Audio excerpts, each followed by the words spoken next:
bring in Kellyanne Conway, counselor to the President of the United States. But speaking to on the Mexican situation, the President didn't hesitate yesterday, Kellyanne, for offering help to the President of Mexico, who said thanks but no thanks. Now what? Well, I was with the President when he first got the information, and I will tell you, he didn't hesitate then either. And the safety and well-being of Americans anywhere around this world is the first priority of this President. And he will continue to ensure the safety and well-being of Americans, including, if not especially, innocent children, wherever they are. This President has made a priority, a centerpiece, indeed, of his administration, of his legacy, the stopping the flow of drugs over our borders. And until we get people who are serious about that, we can't. When people are calling it manufactured crisis, and then a tragedy like this happens, and it just is so unspeakable. We, our thoughts and prayers obviously are with the victims and the families and these harrowing stories.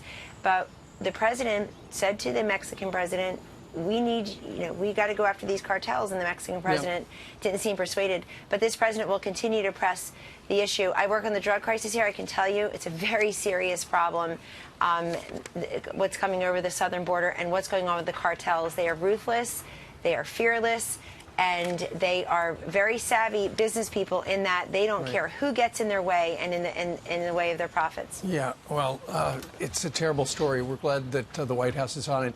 Meanwhile, let's talk a little bit about what has consumed official Washington, and that's this impeachment inquiry.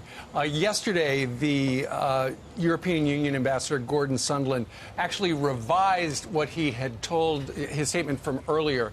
And here's part of it. He said, by the beginning of September 2019, and in the absence of any credible explanation for the suspension of aid, I presume that the aid suspension had become linked to the proposed anti-corruption statement. He also said he told a top Ukrainian official, Kellyanne, that U.S. aid would likely not resume until the country issued corruption statements regarding the Bidens. And the Democrats say that proves there was quid pro quo.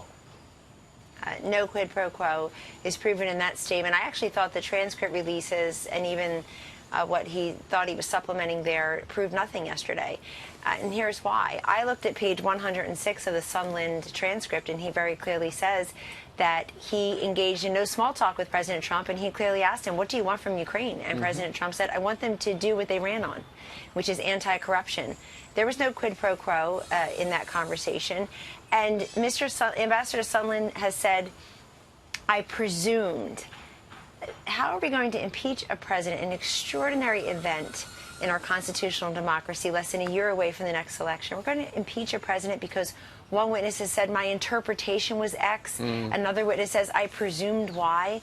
And today seems as good a day as any to remind the world that the whistleblower was not on the call and saw the transcript, apparently, when the rest of the world saw the transcript. So we are now, they're trying to knit together very specious and very sparse claims from individuals who are admitting. In the case of Ambassador Sondland, he said he presumed. He presumed. He also admits that he doesn't know if the aid was held up or why it was held up, and he still doesn't know.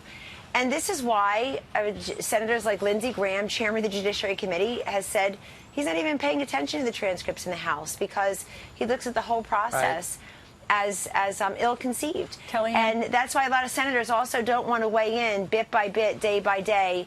And I think this should not be tried in the media. We don't impeach presidents based on cherry-picked sound bites that come out 10 minutes at a time from 10 hours worth of testimony and remove a president from office. Well, there is a transcript excerpt that we're getting, a conversation between Congressman Zeldin and Kurt Volker behind closed doors. And Mr. Zeldin says, and in no way, shape, or form in either the readouts from the United States or Ukraine did you receive any indication whatsoever for anything that resembles a quid pro quo. And Mr. Volker says, correct. Yeah, it's pretty dispositive. But again, Volker and the Volker-Zeldin exchange under oath will be ignored because it doesn't fit the narrative. It doesn't fit we're headed to a recession. There's Russia collusion.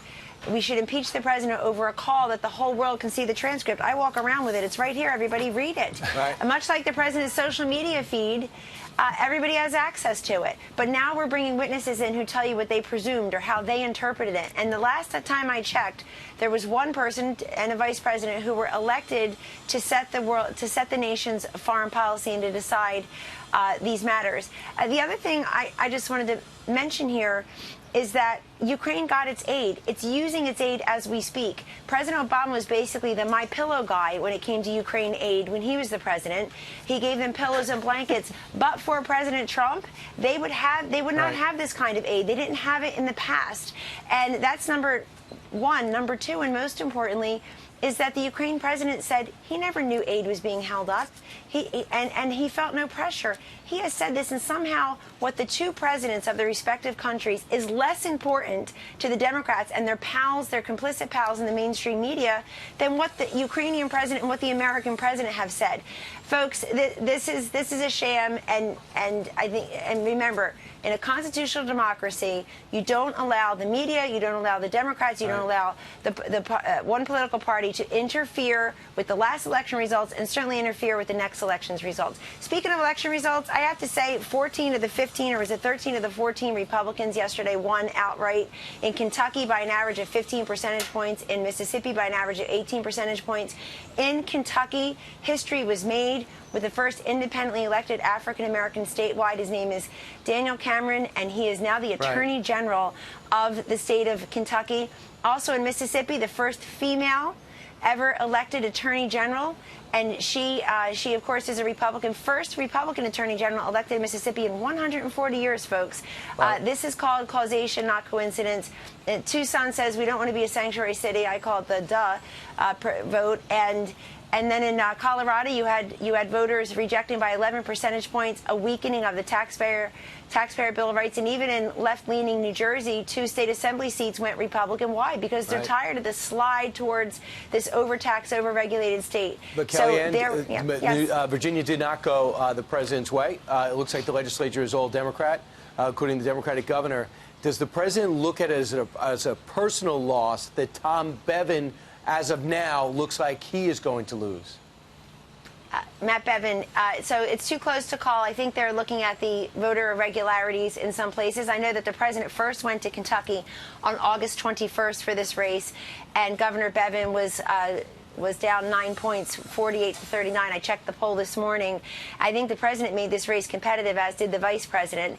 And the president got 62.5% of the vote in Kentucky 3 short years ago. He'll dominate the state again next year and put a lot of these races, made them more competitive. But we'll see what happens. Governor Bevin is trailing by less than half a percentage point. The Libertarian there, I guess, was the spoiler. They like to do that everywhere they go. Less than 2% of the vote, but there's the spoiler. Neither one of 50. And Andy Beshear's father was governor. So all of that is important here. 13 to 14 statewide races. And let's see what the final call in the governor's race in Kentucky is. Kellyanne, thank you very much for joining us from the North Line. Thank you. Have a great day. Thank you. You too.